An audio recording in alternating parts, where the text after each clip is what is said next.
तो हेलो दोस्तों, welcome back to my channel. और आज आपका फिर से स्वागत है मेरे एक नए वीडियो में, जो कि समाज शास्त्र सेकंड पेपर होने वाला है बीए माइनर वालों के लिए। इसका सिलेबस कुछ इस प्रकार है। ये जो नवीन पाठ्यक्रम है, इसमें सामाजिक परिवर्तन एवं विकास की पहली इकाई है भारत में सामाजिक परिवर्तन।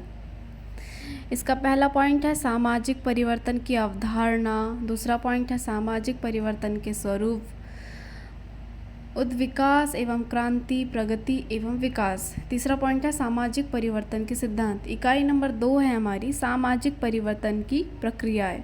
इसमें है संस्कृतिकरण एवं पश्चिमीकरण, अवधारणा, संस्कृतिकरण एवं पश्चिमीकरण, अनुकूलन में सहायक दशाएं, औद्योगिकरण, नगरीकरण और आधुनिकीकरण।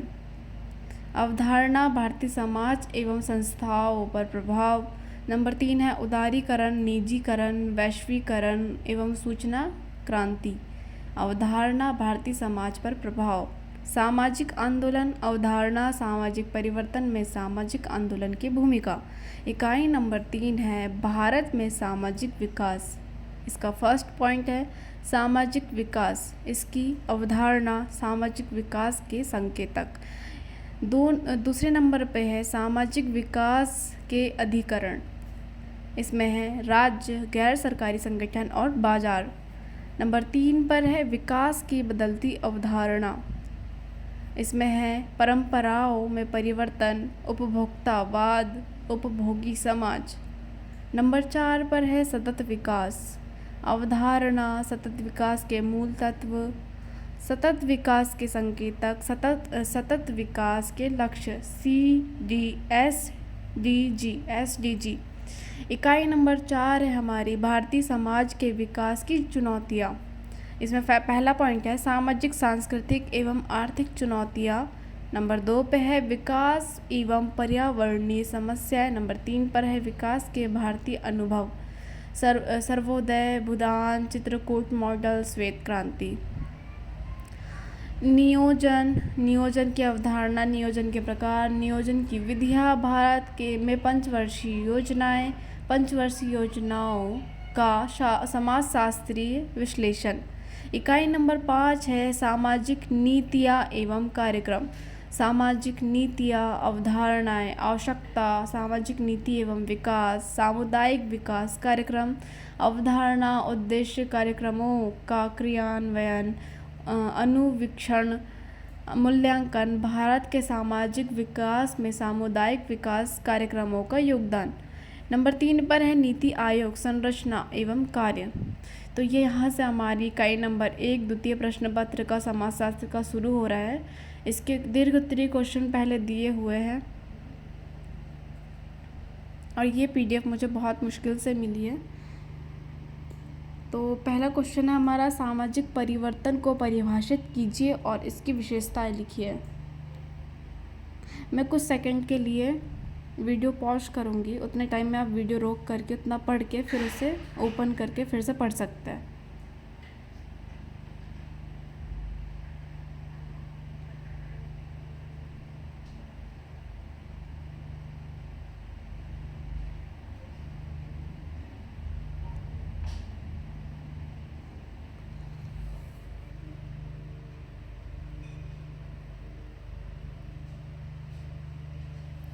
प्रश्न नंबर 2 है हमारा सामाजिक परिवर्तन के प्रमुख प्रतिमानों की चर्चा कीजिए। इसका अथवा सामाजिक परिवर्तन के विभिन्न स्वरूप या प्रकारों का वर्णन कीजिए। उसका भी अथवा है सामाजिक परिवर्तन की विभिन्न प्रक्रियाओं का वर्णन कीजिए। सामाजिक परिवर्तन विभिन्न प्रतिमानों की विवेचना कीजिए। तो ये चार टाइप से क्वेश्चन बन सकते हैं। इसमें 4 प्रतिमान दिए हुए हैं, प्रथम प्रतिमान, द्वितीय प्रतिमान, तृतीय प्रतिमान और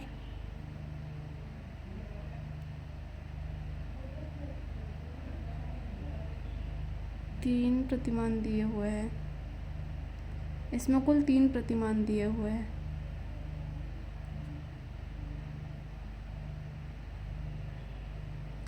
प्रश्न नंबर 3 है हमारा सामाजिक उद्विकास की अवधारणा को समझाइए। सामाजिक उद्विकास एवं सामाजिक परिवर्तन में अंतरों को स्पष्ट कीजिए, अथवा उद्विकास की परिभाषा दीजिए, उद्विकास की विशेषताएं लिखिए। अथवा उद्विकास से आप क्या समझते हैं, उद्विकास की विशेषताएं लिखिए और प्रगति से इसका अंतर कीजिए।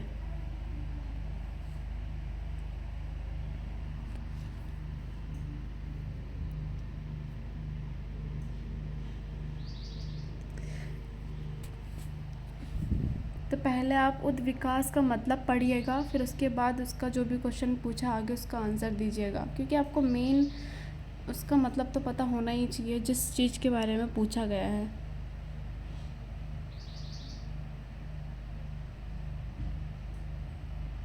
सामाजिक उद्विकास और सामाजिक परिवर्तन में अंतर भी दिया हुआ है।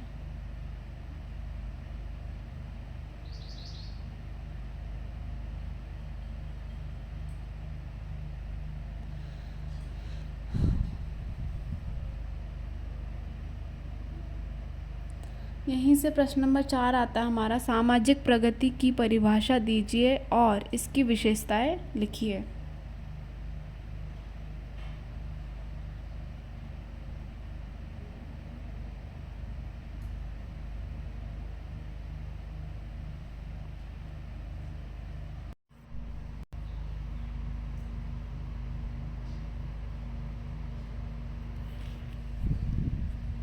यहीं पर क्वेश्चन नंबर 5 है हमारा, सामाजिक परिवर्तन क्या है। सामाजिक परिवर्तन के विभिन्न कारणों की विवेचना कीजिए। इसका अथवा है, सामाजिक परिवर्तन से आप क्या समझते हैं। सामाजिक परिवर्तन के विभिन्न कारकों का वर्णन कीजिए।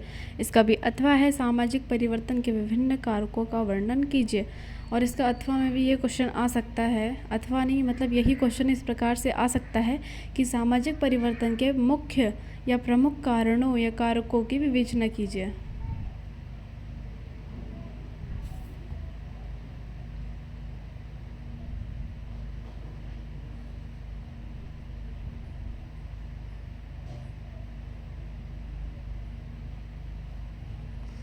तो यहाँ पे बताया गया है सामाजिक परिवर्तन के प्रमुख कारकों की विवेचना निम्नलिखित है। मनोवैज्ञानिक कारक हो सकते हैं, भौतिक कारक हो सकते हैं, जिसमें अकाल, भूकंप, अनावृष्टि, अतिवृष्टि, ज्वालामुखी, समुद्र तूफान, महामारी या अन्य दैवीय प्रकोप इसके अंतर्गत आते हैं।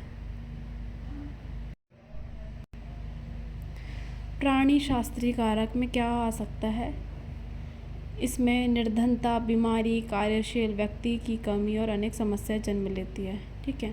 जनसंख्यात्मक कारण में क्या आ सकता है, गरीबी का बढ़ना, भूखमरी, जीवन स्तर का नीचे गिरना, स्वास्थ्य में गिरावट, कृषि योग्य भूमि का बंटवारा, विचलनकारी व्यवहारों की अधिकता, महामारी, बेकारी, पारिवारिक विघटन, सामाजिक विघटन आदि प्रभाव दृष्टिगोचर होता है। आर्थिक कारक में क्या आ सकता है, आर्थिक कारक में समाज की आधारिक संरचना आर्थिक होती है। संपूर्ण सामाजिक व्यवस्था इसी आर्थिक संरचना पर निर्मित होती है। आधार संरचना में परिवर्तन के महत्वपूर्ण कारक है जो आर्थिक व्यवस्था, उत्पादन प्रणाली और जीवन की आर्थिक क्रियाओं को प्रभावित करके सामाजिक संरचना में आमूल परिवर्तन करते हैं। उत्पादन प्रणाली जीवन के विभिन्न क्षेत्रों में क्रांतिकारी परिवर्तन लाती है। कार्ल मार्क्स ने आर्थिक कारकों के आधार पर सामाजिक परिवर्तन की व्याख्या की है। प्रौद्योगिक कारण, सांस्कृतिक कारण, कानूनी कारण।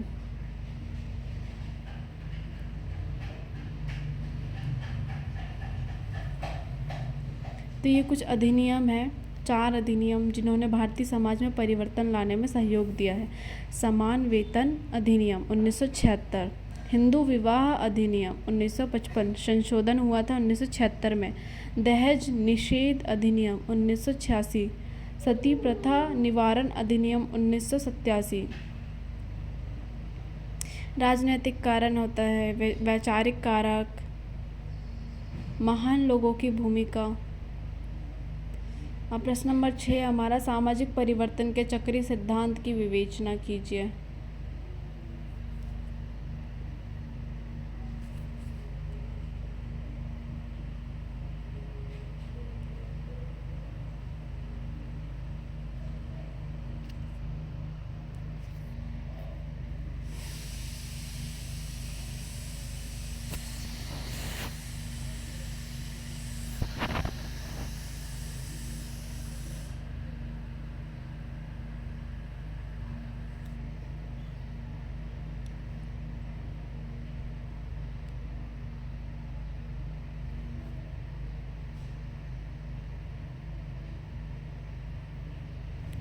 तो यहाँ पे हमारा लघुत्तरी का जो पहला क्वेश्चन है वो मोस्ट इम्पॉर्टेंट क्वेश्चन है। सामाजिक उत्विकास और सामाजिक परिवर्तन में अंतर लिखिए।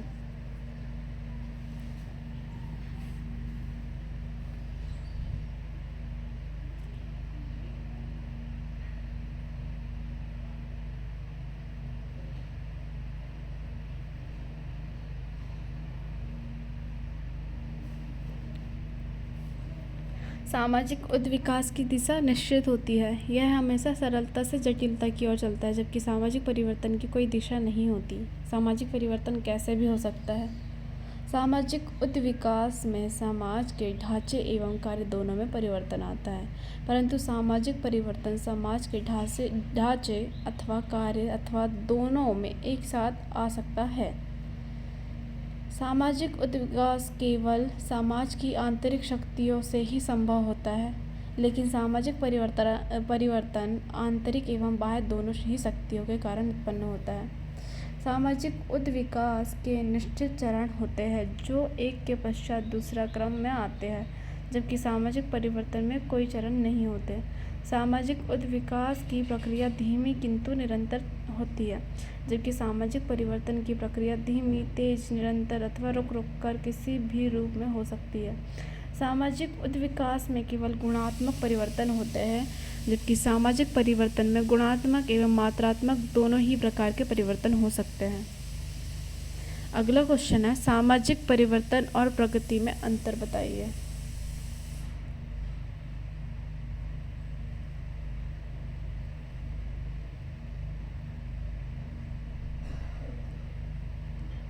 यहाँ से हमारी इकाई नंबर 2 शुरू हो रही है, तो जब तक के लिए इकाई नंबर 1 के आप सारे क्वेश्चन के आंसर पढ़िए और उसे याद कर लीजिए, उसको समझ लीजिए, और मैं मिलती हूँ आपको नेक्स्ट वीडियो में नेक्स्ट टॉपिक या नेक्स्ट इकाई के साथ। जब तक के लिए bye bye, thank you and best of luck for your exam.